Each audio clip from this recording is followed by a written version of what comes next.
जी, वैसे तो मैं पाकिस्तान से रहने वाली थी, बट अब राधा रानी ने इतनी कृपा कर दी, इतनी दया कर दी कि मुझे वहाँ से वृंदावन में वास दे दिया। तो राधा रानी ने इतना कृपा की कि मैं आज विवाह करके इधर ही वास करने लग गई। मेरी राधा रमन लाल जी की इच्छा थी कि हम दोनों को मिलाना था, तो वो अपने आप विधि बनती गई। वृंदावन की एक अलग सी ही अद्भुत महिमा है, एक अलग सा आनंद है। तो बस ये बदलाव है कि बहुत आनंद है और हर चीज़ भक्तिमयी है, कृष्णमयी है, राधा रानी कृपा है बहुत। हरे कृष्ण कृष्ण कृष्ण हरे हरे। राधे राधे। मैं हूँ सौरभ। तुलसी नर का क्या बड़ा, समय बड़ा बलवान, भिलना लूटी गोपियाँ, वही अर्जुन वही बाण। तुलसीदास जी कहते हैं कि मनुष्य का समय बहुत बलवान होता है। जब ठाकुर जी चाहते हैं तब उस समय को कैसे भी घुमा सकते हैं, और ठाकुर जी के अनुसार ही जब अपने प्रेमी को अपनी लीला दिखानी होती है तो कभी भी दिखा देते हैं। हमारे साथ भक्त हैं, आइए इनसे बात करते हैं। राधे राधे। राधे राधे। क्या नाम है आपका? मैं अजय सोनी नाम है, पर गुरु दीक्षित नाम अद्वैत दास। राधे राधे। राधे राधे। क्या नाम है आपका? किशोरी। राधे राधे। राधे राधे। जी, क्या नाम है आपका? जानकी देवी दासी। जानकी देवी दासी जी, कहाँ की रहने वाली हैं आप? जी, वैसे तो मैं पाकिस्तान से रहने वाली थी, बट अब राधा रानी ने इतनी कृपा कर दी, इतनी दया कर दी कि मुझे वहाँ से वृंदावन में वास दे दिया। मेरा विवाह वृंदावन में हुआ और मुझे वास मिल गया। तो उनकी बहुत अति अति कृपा है मुझ पर। तो वहाँ पर आपका क्या नाम था? यहाँ तो दीक्षित नाम है ये। हाँ जी, वहाँ पर मेरा नाम ज्योति ही था, बट जब दीक्षा हुई तो मेरा नाम जानकी देवी दासी हो गया। मेरी दीक्षा जो है 8 साल की उम्र में हुई थी, तो जानकी देवी दासी मेरा दीक्षा का नाम है। आप बताइए, आप कहाँ के रहने वाले हैं? मेरा जन्म हिसार हरियाणा का है, पर मैं भक्ति से बचपन से घर से ही माहौल यह है कि भक्ति में था, पर पूर्ण रूप से कृष्ण की तरफ नहीं थे। पर परिवार में हर दिवाली पे, वार त्यौहार पे हम महोत्सव मनाते हैं, और दादी जी मेरी एकादशी रखती आई थी, तो उस वजह से हमारा रुझान कृष्ण की तरफ भी बढ़ा। तो फिर जब से मुझे दादी से प्रेरणा मिली कि दादी जी रखती हैं एकादशी, तो मैंने एकादशी का व्रत रखना शुरू कर दिया। फिर धीरे धीरे हमारे घर में कथा चलने लग गई। घर पे हमारे पिताजी हमेशा सिर्फ कथा ही चलाते थे, आस्था चैनल पे, संस्कार पे। तो कथा सुनते सुनते रुझान हमारा श्रीमद् भागवत की तरफ हुआ। धीरे धीरे करते करते फिर एक दिन गुरुदेव की कथा, जो अभी मेरे गुरुदेव हैं जिनसे मैं दीक्षित हूँ, श्रीमन महात्मा गौड़ेश्वर वैष्णवाचार्य श्री पुंडरीक गोस्वामी महाराज, उनसे दीक्षित हूँ। तो धीरे धीरे उनकी कथा सुनी, तो उनकी कथा से रुझान होते ही मैं वृंदावन आ गया। 2010 में वृंदावन आया था फर्स्ट टाइम। तो तब मैं कुछ नहीं जानता था, मतलब अनजान था। धीरे धीरे जैसे पहले साल में एक बार आता था, फिर धीरे धीरे आने लग गया। फिर 2013 में गुरुदेव की कथा में गिरिराज जी में आया। फिर उसके बाद 2014 में मेरी दीक्षा हो गई। फिर 2016 में यहाँ से मैं परमानेंट, ठाकुर जी ने, राधा रानी ने वृंदावन में वास दिया हुआ, वृंदावन में रह रहा हूँ अभी। अगर आपकी शिक्षा की बात करें, शिक्षा क्या ग्रहण की और क्या कार्य करते हैं आप? शिक्षा में मैंने अपने हरियाणा में, वहाँ गांव से जहाँ रहने वाला हूँ, वहीं से शिक्षा पूरी ली है। मैंने बीकॉम, एमकॉम और एमबीए की हुई है। और अभी रिसेंटली मैं जो अभी जॉब कर रहा हूँ, वो एक एनजीओ में as a field manager job कर रहा हूँ, जिससे मेरी आजीविका चल रही है। आप बताइए, आप पाकिस्तान की रहने वाली हैं, तो पाकिस्तान दूसरा देश, लेकिन आप भारत में कैसे आ गई यहाँ पर? कैसे आपका इस पड़ाव शुरू हुआ? जब मैं छोटी थी, मीन्स मेरा माहौल घर का भक्ति भाव वाला ही था। मेरे बड़े भैया थे, उनसे ही मुझे भक्ति पथ पे आने का मौका मिला। मीन्स जब से होश संभाला तब मैं इसी लाइन पे थी, भक्ति के। तो उन्होंने ही मुझे शिक्षा दी, पढ़ाया लिखाया, इस रास्ते पे लाया, हर चीज़ समझाई। तो उन्हीं की कृपा से मैं इस भजन भक्ति वाली लाइन पे हूँ। और 2009 में मैं यहाँ आई थी। पता तो था वृंदावन धाम है, इतनी महिमा है इनकी, तो इच्छा थी कि आऊँ। 2009 में राधा रानी ने मुझे बुलाया, तो 2009 में जो आई थी, तो एक अंदर दिल में कस के वो हो गया कि मुझे बस यहाँ से नहीं जाना। राधा रानी मुझे कैसे भी करके मुझे यहीं रुका लो, मुझे नहीं पता कब कैसे, आपकी प्लानिंग आप ही जानो। तो मैं वहाँ गई, कुछ पता नहीं था। तो भजन भक्ति में थे ही, तो राधा रानी ने इतना कृपा की कि ऐसे साधन खुद ही बनाए कि मैं आज विवाह करके इधर ही वास करने लग गई। तो भजन भक्ति से ही मेरा माहौल बचपन से ही था। तो बस दीक्षा हुई 8 साल की उम्र में श्री कीर्तनानंद स्वामी शिला भक्तिपाद जी से।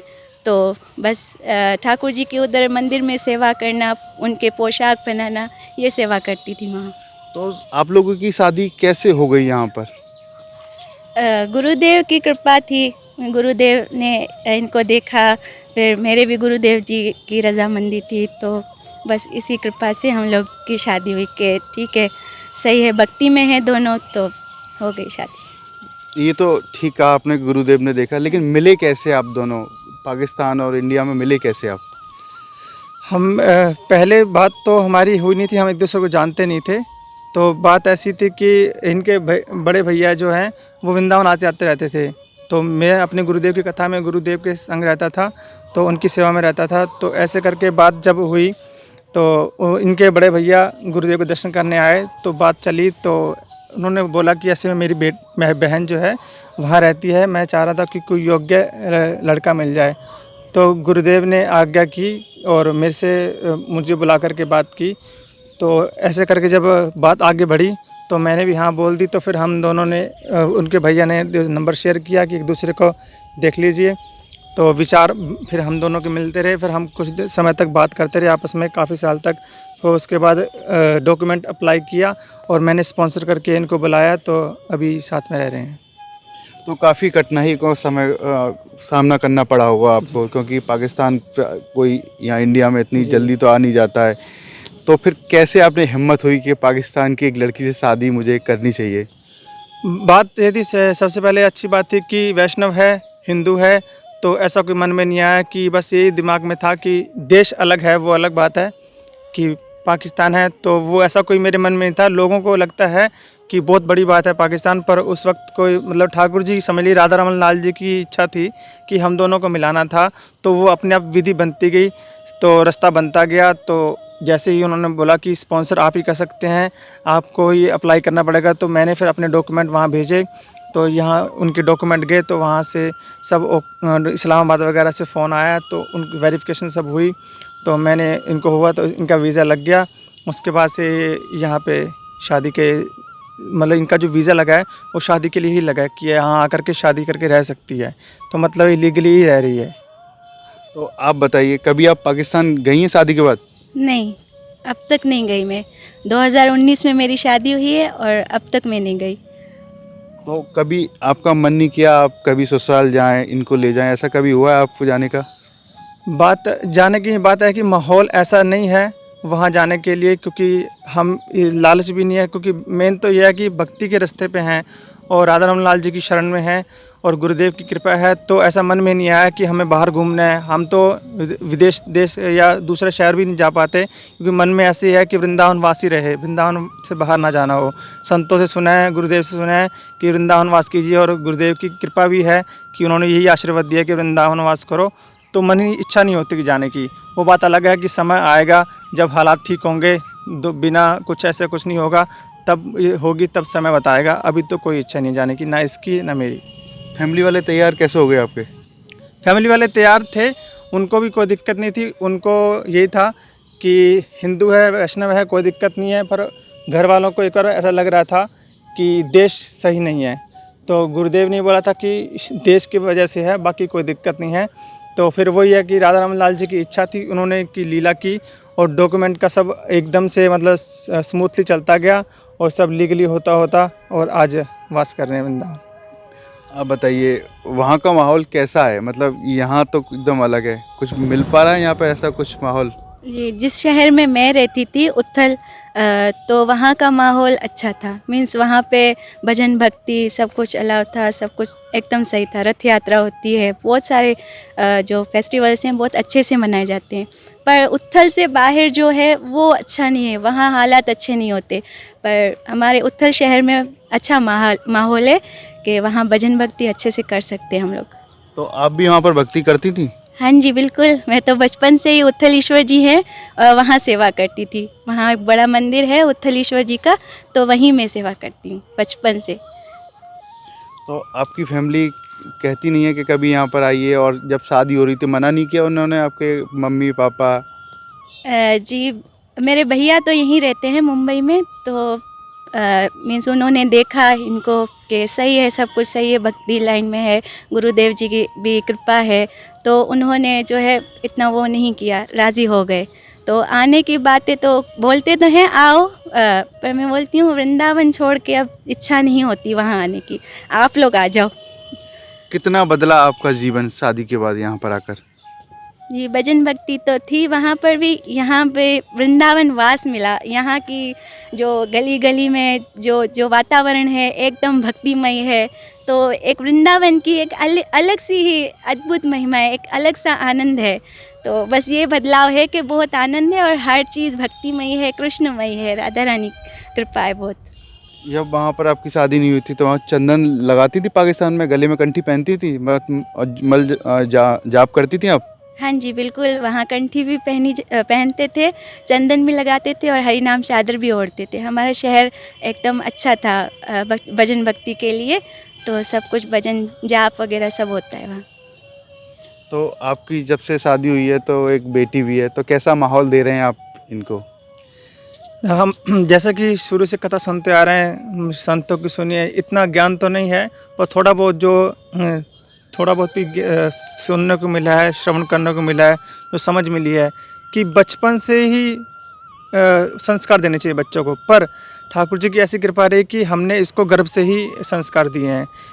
इसकी माँ बहुत अच्छे मतलब बचपन से संस्कार दे रहे हैं, तो बचपन से जब से गर्भ धारण किया तब से ही हम संतों की कृपा से उनसे उनका मतलब कि निर्देश लेते रहे कि हमें गर्भधारण हुआ है, अब ये मंत्र चल रहा है तो क्या करना चाहिए, ऐसे करना चाहिए। तो ये गर्भ से ही मतलब सीखती आ रही है, भजन भक्ति में आ रही है। और मतलब कथा भी वगैरह श्रवण करते थे, गिरिराज जी में गुरुदेव की कथा में जाते थे, तो सब बचपन से ही है। और अभी जैसे कि ये 3 साल की हो गई है, तो अभी स्कूल ज्वाइन कर लिया है, तो स्कूल में भी अच्छा माहौल है और घर में भी इनकी जो मैया है वो इसको खूब मतलब कि जैसे गीत गोविंद अभी सीख गई है और भागवत जी की श्रीमद् भगवद गीता जी की श्लोक सीख गई है। तो ऐसे धीरे धीरे करके इसी रास्ते पे है और देखते हैं ठाकुर जी आगे क्या मंजूर है। राधे राधे। राधे राधे। राधा रमन लाल की जय। किशोरी जी, क्या जानती हैं आप, मंदिर जाती हैं रोजाना? हाँ जी। कैसे भक्ति करती हैं आप? आपको गीत गोविंद आता है? धीरे से मेरे सुनाना। गोविंद की जय। समीरे यमुना तीरे बसती बने बनवाली, गोपी पीन पयोदर मरद चंचल करई कुशाली, समेतम कित संकेतम वादयते मधुमेणम, ननु ते तनु संग पंचलितमपि वेणु। राधे राधे। राधे राधे। अब ये बताइए, आपकी भक्ति की शुरुआत कब कैसे शुरू होती है? मतलब सुबह की मतलब क्या शेड्यूल होता है आपका? हाँ जी, सुबह उठने के बाद तो घर की साफ़ सफाई वगैरह हो जाती है, फिर किशोरी के स्कूल, ठाकुर जी को शयन में होते हैं तो उनको उठाना, फिर किशोरी को भेजने के बाद उनको भोग वगैरह तो लग जाता है, फिर किशोरी को भेजने के बाद मेरी भक्ति स्टार्ट होती है, जप करना, उनका श्रृंगार करना, दर्शन आरती करना, यहाँ से शुरू होता है। फिर इसके आने की तैयारी, इसको देखना, फिर दिन का प्रसाद भोग लगाना, फिर बस ये किशोरी को वही खिलाना, उसको सुलाना, मीन्स घर के साथ साथ भजन भक्ति जप वगैरह सब ठाकुर जी की सेवा ठाकुर जी का। जी तो किस रूप में आप ठाकुर जी को मानती हैं? जी, मेरे घर पे तो नरसिंह भगवान की प्रतिमा है, पर राधा रमन लाल जी से हमारा जब से जुड़ा है, राधा रमन जी से बहुत है हमारा, तो मंदिर भी जाते हैं राधा रमन डेली, तो राधा रमन जी से बहुत है। कोई आप लोगों को भजन याद है जो ठाकुर जी को आप सुनाते हो, सबसे ज़्यादा रिझाते हो? भजन तो ये ज़्यादा सुनाती हैं। अच्छा, आप सुना सकती हैं कोई? मैं तो ज़्यादातर नाम संकीर्तन का ही कीर्तन करती हूँ, तो ठाकुर जी के सामने नाम भगवान का ही उच्चारण करती हूँ, कीर्तन करती हूँ, वो सुना सकती हूँ। जी, सुना दीजिए 2 लाइन। हरे कृष्ण कृष्ण कृष्ण हरे हरे, हरे राम राम राम हरे हरे, हरे कृष्ण कृष्ण कृष्ण हरे हरे, हरे राम राम राम हरे हरे। राधे राधे। राधे राधे। देखिए, अब तक हमारे साथ रहे ये भक्त परिवार जो एक हरियाणा के रहने वाले हैं, एक पाकिस्तान की रहने वाली हैं। दोनों का विवाह हुआ जब पाकिस्तान में रहती थी, वहाँ भी भक्ति करती हैं। जिसका कहना है कि जब वृंदावन आई तो भक्ति में चार चांद लग गए। यहाँ पर राधा रमन जी को मानती हैं और हमेशा भक्ति के माहौल में रहती हैं। मस्तक पर चंदन, और बेटी भी है, वो भी मस्तक पर चंदन लगा कर रहती हैं और भक्ति भाव में ही पूरे में डूबे रहते हैं। सुबह की शुरुआत भी भक्ति से ही होती है। अगर भगवान श्री कृष्ण अपने भक्त को लीला दिखाते हैं तो वो चाहे इस देश में हो चाहे और किसी देश में हो, अपने पास बुलाकर यहाँ पर लीला दिखाई देते हैं। राधे राधे।